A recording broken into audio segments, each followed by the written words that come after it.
بسم اللہ الرحمن الرحیم۔ اذان کے فوری بعد قرآن کی یہ سورت پڑھو، سب خواب پورے ہوں گے، اللہ 7 نسلوں کو رنگ دے گا انشاءاللہ۔ محترم ناظرین، یہ جو اذان کا وقت ہوتا ہے اس کو ہم لوگ یوں ہی ضائع کر دیتے ہیں، لیکن اذان وہ عظیم لمحہ ہے جس کی برکت سے دلوں کی بے سکونیاں ختم ہوتی ہیں۔ آپ کو پتہ ہوگا کہ جب کسی جگہ مصیبت آ جائے تو کہا جاتا ہے کہ اذان دو،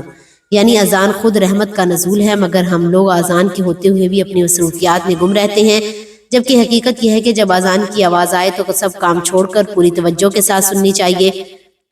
کیونکہ اذان رحمت ہے، سکون ہے، پریشانیوں کو دور کرنے والی ہے، اور صرف سن لینے سے ہی انسان کے دل کا بوجھ، ذہنی ٹینشنیں اور پریشانیاں اللہ دور کر دیتا ہے۔ پھر جب بندہ اذان توجہ کے ساتھ سننے کے بعد قرآن کی یہ سورت پڑھتا ہے جو اللہ کو بے حد محبوب ہے، تو اس حال میں جب وہ ہاتھ اٹھاتا ہے تو اللہ پاک اس کے دل کی پوری کر دیتا ہے، اس کی خواہشیں، اس کی آرزوئیں،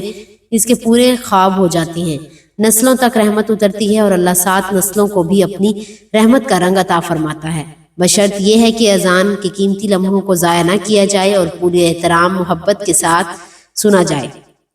پھر قرآن کی وہ برکت والی سورت پڑھی جائے جو دل یقین سے بڑھ کر اللہ کے حضور مانگا جائے تو رحمت کے دروازے کھل جاتے ہیں۔ ناظرین، اذان دن میں 5 وقت ہوتی ہے اور انہی 5 اذانوں میں اللہ کے بے شمار رحمتیں نازل ہوتی ہیں۔ ہم میں سے سب خوش نصیب ایسے ہیں جو فجر کے وقت بیدار ہوتے ہیں اور اذان کی برکتوں سے حصہ پاتے ہیں، جبکہ کچھ لوگ سوئے ہوتے رہتے ہیں اور اس عظیم اذان کی آواز سے محروم رہ جاتی ہیں۔ جو بندہ فجر کی اذان سن کر اس سورت کو صرف 3 بار پڑھ لیتا ہے، پھر اللہ پاک سے جو بھی سوال کرے اللہ اسے عطا فرما دیتا ہے۔ اگرچہ اس سورت کو آپ کسی بھی اذان کے بعد پڑھ سکتے ہیں کیونکہ ہر اذان ہی رحمت ہے، مگر فجر کی اذان کا مقام ہی الگ ہے۔ فجر کا وقت قبولیت دعا کا انتہائی مبارک لمحہ ہے، وہ وقت جب زمین فرشتوں سے بھر جاتی ہے، آسمان کے دروازے کھل جاتے ہیں، رات کے فرشتے واپس آ جاتے ہیں اور دن کے فرشتے نازل ہوتے ہیں، جیسا کہ حدیث میں آتا ہے کہ فجر کا منظر اللہ کے مقرب فرشتوں کی گواہی سے بھرا ہوتا ہے۔ یہ وہ گھڑی ہے جب ذکر کیا جائے، قرآن پڑھا جائے اور دعا مانگی جائے تو قبولیت کے دروازے خود بخود کھل جاتے ہیں۔ اسی طرح عصر کی اذان کا وقت بھی بے حد خاص ہے، دعا کی قبولیت کا وہ لمحہ ہے جس میں مانگی گئی حاجتیں رد نہیں کی جاتی۔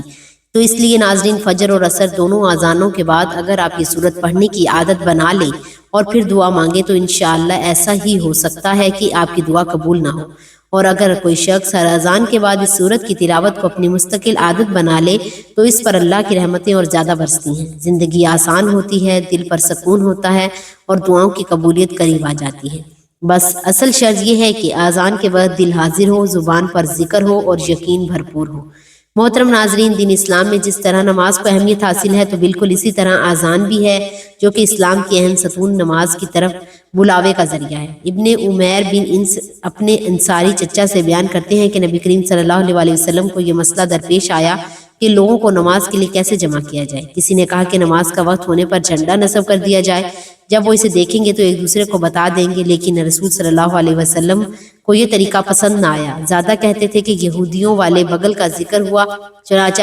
رسول صلی اللہ علیہ وسلم کو یہ بھی پسند نہ آیا اور فرمایا یہ تو یہودیوں کا طریقہ ہے۔ پھر ناقوس کا ذکر ہوا تو نبی کریم صلی اللہ علیہ وسلم نے فرمایا یہ تو عیسائیوں کا طریقہ ہے۔ چنانچہ عبد بن زید بن عبد رب وہاں سے نکلے تو انہوں نے نبی کریم صلی اللہ علیہ وسلم کے اسی معاملے کی فکر کھا جا رہی تھی اور وہ سوچ میں غرق تھے، چنانچہ انہیں خواب میں اذان دکھائی گئی۔ جب وہ صبح رسول صلی اللہ علیہ وسلم کے پاس آئے تو انہیں اپنا خواب بیان کرتے ہوئے کہنے لگے، میں اپنی نیند اور بیداری کے درمیان والی حالت میں تھا کہ ایک شخص آیا اور مجھے اذان سکھائی۔ اس سے قبل حضرت عمر رضی اللہ تعالیٰ عنہ کو بھی یہ خواب دکھا چکے تھے، لیکن انہوں نے اسے 20 روز تک چھپائے رکھا اور بیان نہ کیا۔ پھر انہوں نے بھی نبی کریم صلی اللہ علیہ وسلم کو اپنا خواب بیان کیا تو رسول اکرم صلی اللہ علیہ وسلم فرمانے لگے، تمہیں خواب بیان کرنے سے کس چیز نے منع کیا تھا؟ تو انہوں نے جواب دیا، عبد بن زید مجھ سے سبقت لے گئے تو میں نے بیان کرنے سے شرم محسوس کی۔ چنانچہ رسول اکرم صلی اللہ علیہ وسلم نے فرمایا، بلال اٹھو اور دیکھو تمہیں عبد بن زید کیا کہتے ہیں، تم بھی اسی طرح کرو۔ چنانچہ حضرت بلال رضی اللہ تعالیٰ عنہ نے اذان کہی۔ سیدنا ابو ہریرہ رضی اللہ تعالیٰ عنہ سے روایت ہے کہ رسول اکرم صلی اللہ علیہ وسلم نے فرمایا، اگر لوگوں کو معلوم ہو جائے کہ اذان اور پہلی صف کی کیا فضیلت ہے تو پھر ان لوگوں کے لیے قرآن اندازی کیے سوا کوئی چارہ باقی نہ رہے تو یقیناً وہ قرآن اندازی بھی کریں، اور اگر انہیں معلوم ہو جائے کہ عشاء اور فجر کی نماز کی کتنی فضیلت ہے تو ان دونوں نمازوں میں ضرور حاضر ہوں، اگرچہ انہیں گھٹیس کر بھی آنا پڑے۔ سیدنا ابو ہریرہ رضی اللہ تعالیٰ عنہ سے روایت ہے کہ رسول اللہ صلی اللہ علیہ وسلم نے فرمایا جب اذان ہوتی ہے تو شیطان پیٹھ موڑ کے گوز مارتا ہوا بھاگ جاتا ہے تاکہ اذان نہ سن سکے اور اذان کے بعد پھر لوٹ آتا ہے، اور جب تکبیر کہی جاتی ہے تو پھر بھاگ کھڑا ہوتا ہے اور تکبیر کے بعد واپس آ جاتا ہے اور آدمی کے دل میں وسوسے ڈالتا ہے اور اس کی وہ باتیں یاد دلاتا ہے جو نماز سے پہلے اس شخص کے خیال میں بھی نہ تھی، جس کا نتیجہ یہ نکلتا ہے کہ نماز کو یاد ہی نہیں رہتا کہ اس نے کتنی رکعت پڑھی ہے۔ سیدنا جابر بن عبداللہ رضی اللہ تعالیٰ عنہ سے روایت ہے کہ رسول اللہ صلی اللہ علیہ وسلم نے فرمایا جو شخص اذان سن کر یہ کہے اے اللہ، اے اس دعوت کامل اور قائم کی جانے والی نماز کے رب، محمد صلی اللہ علیہ وسلم کو وسیلہ اور فضیلت عطا فرما اور انہیں اس مقام محمود پر فائز کر جس کا تو نے ان سے وعدہ کر رکھا تھا، تو قیامت کے دن میری شفاعت اس کے لیے حلال ہو جائے گی۔ حضرت صلی اللہ علیہ وسلم کا ارشاد گرامی ہے قیامت کے دن مؤذن کی گردنیں سب سے دراز ہوں گی۔ ایک اور حدیث مبارکہ میں ہے جس جگہ تک مؤذن کی آواز پہنچتی ہے اس دائرے کے اندر جن و انس یا جتنی چیزیں بھی ہوتی ہیں وہ سب کی سب قیامت کے دن اس کے حق میں گواہی دیتی ہیں اور اللہ تعالیٰ اس کے اتنے گناہوں کو بخشش دے دیتا ہے جو اس کے دائرے کے اندر سما سکے۔ فرمان مصطفیٰ صلی اللہ علیہ وسلم ہے جو اللہ اور قیامت کے دن پر ایمان رکھتا ہے اسے چاہیے کہ اپنے مہمان کی عزت کرے۔ مزدوروں کے حقوق کی ادائیگی پر بھی اسلام نے بہت زور دیا ہے، چنانچہ رسول رحمت صلی اللہ علیہ وسلم نے فرمایا مزدور کا پسینہ خشک ہونے سے پہلے اس کی مزدوری ادا کرو۔ محترم ناظرین، اسلام کی ان انمول تعلیمات کو ذہن نشین رکھیں اور ہمیشہ دین اسلام اور اس کی تعلیمات پر یقین و ایمان کے ساتھ کاربند رہیں۔ دین اسلام کے علاوہ کوئی مذہب نہ تو دنیا کے کسی شعبے میں حقیقی طور پر کامیاب ہو سکتا ہے نہ ہی آخرت میں کام آئے گا، کیونکہ رب کائنات نے واضح طور پر فرما دیا ہے کہ ان الدین عند اللہ الاسلام کنز الایمان میں ترجمہ بے شک اللہ کے یہاں اسلام ہی دین ہے۔ اے اپنے پیارے مذہب اسلام کی تعلیمات پر عمل کرتے، ہر اپنے رب کی رضا کو تلاش کرتے، اس کی اطاعت کرتے اور گناہوں سے بچتے ہوئے زندگی کا سفر گزارنا ہی کامیابی ہے۔ اللہ کریم ہم سب کو ایمان پر خاتمہ نصیب فرمائے۔ آئیں ناظرین اب چلتے ہیں ہم اپنے وظیفے کی جانب۔ ناظرین، یہ قرآن کی وہ سورت ہے جو آپ نے اذان کے بعد پڑھنی ہے، وہ بابرکت سورت جو ہے وہ آپ نے پڑھنی ہے سورت فاتحہ ہے، جو ایسی عظیم سورت ہے کہ اسے قرآن ام الکتاب کہا جاتا ہے، یعنی کتاب کی اصل بنیاد اور آغاز، کیونکہ پورا قرآن ہدایت کی تفصیل ہے اور سورت فاتحہ ہدایت کا خلاصہ ہے۔ اسے ام الکتاب اس لیے کہا جاتا ہے کہ قرآن کی ابتدا اس سورت سے ہوئی اور اس میں اللہ کی تعریف، بندگی کا اقرار اور سیدھے رستے کی عظیم دعا جمع ہے۔ سورہ فاتحہ کوئی عام سورت نہیں بلکہ مکمل دعا ہے، رحمت ہے، شفا ہے اور نور ہے۔ حدیث میں آتا ہے کہ جب یہ سورت نازل ہوئی تو شیطان گھبرا گیا کیونکہ یہ سرسرہ ہدایت ہے، اور جب آذان ہوتی ہے تو شیطان بھاگتا ہے۔ جب سورہ فاتحہ پڑھی جاتی ہے تو وہ دوبارہ روتا ہے کیونکہ اسے معلوم ہوتا ہے کہ یہ سورت بندے اور اللہ کے درمیان براہ راست دعا اور گفتگو کا دروازہ کھولتی ہے۔ اسی لیے جب بھی اذان ہو پوری توجہ سے اذان سن کر سورہ فاتحہ کی تلاوت کریں۔ یہ سورت اللہ کو بے حد محبوب ہے، اس کی تلاوت سے دل صاف ہوتا ہے،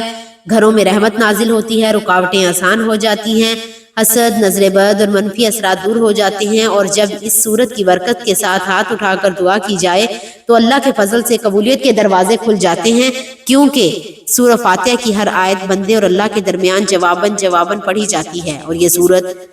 بندے کی مانگی ہوئی رہنمائی، مغفرت اور رحمت کا سب سے مضبوط ذریعہ ہے۔ ناظرین، ایک مرتبہ سورہ فاتحہ سماعت فرمائیں۔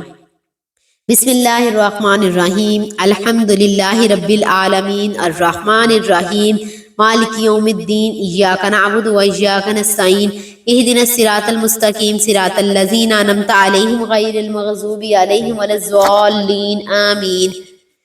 شروع اللہ کے نام سے جو بڑا مہربان نہایت رحم کرنے والا ہے۔ سب تعریف اللہ ہی کے لیے ہے جو سب جہانوں کا پالنے والا ہے، بڑا مہربان نہایت رحم کرنے والا، جزا کے دن کا مالک۔ ہم تیری ہی عبادت کرتے ہیں اور تجھی سے مدد مانگتے ہیں۔ ہمیں سیدھا رستہ دکھا، ان لوگوں کا رستہ جس پر تو نے انعام کیا، نہ کہ جن پر تیرا غضب نازل ہوا اور وہ گمراہ ہوئے۔ ناظرین، یہ ایک چھوٹا سا مختصر سا عمل ہے، نہ کوئی لمبی تسبیح ہے، نہ مشکل اذکار، بس اذان کے بعد ایک چھوٹی سی سورت جسے ہر مسلمان جانتا ہے، یعنی سورہ فاتحہ۔ آپ خود بھی پڑھیں، دوسروں کو بھی بتائیں اور شیئر کریں، کیونکہ جو نیکی پھیلائی جاتی ہے وہ صدقہ جاریہ بن جاتی ہے اور شیئر کرنے والے کو بھی اس کا اجر ملتا ہے۔ دعا ہے کہ اللہ تعالیٰ میرا سنانا اور آپ کا سننا اپنی پاک بارگاہ الہی میں قبول و منظور فرمائے، آمین۔ ناظرین، کمنٹ باکس میں اللہ تعالیٰ کے 99 ناموں میں سے کوئی ایک نام ضرور شیئر کر دیجئے۔ اللہ تعالیٰ ہم سب کا حامی و ناصر ہو، آمین۔ جزاک اللہ خیر۔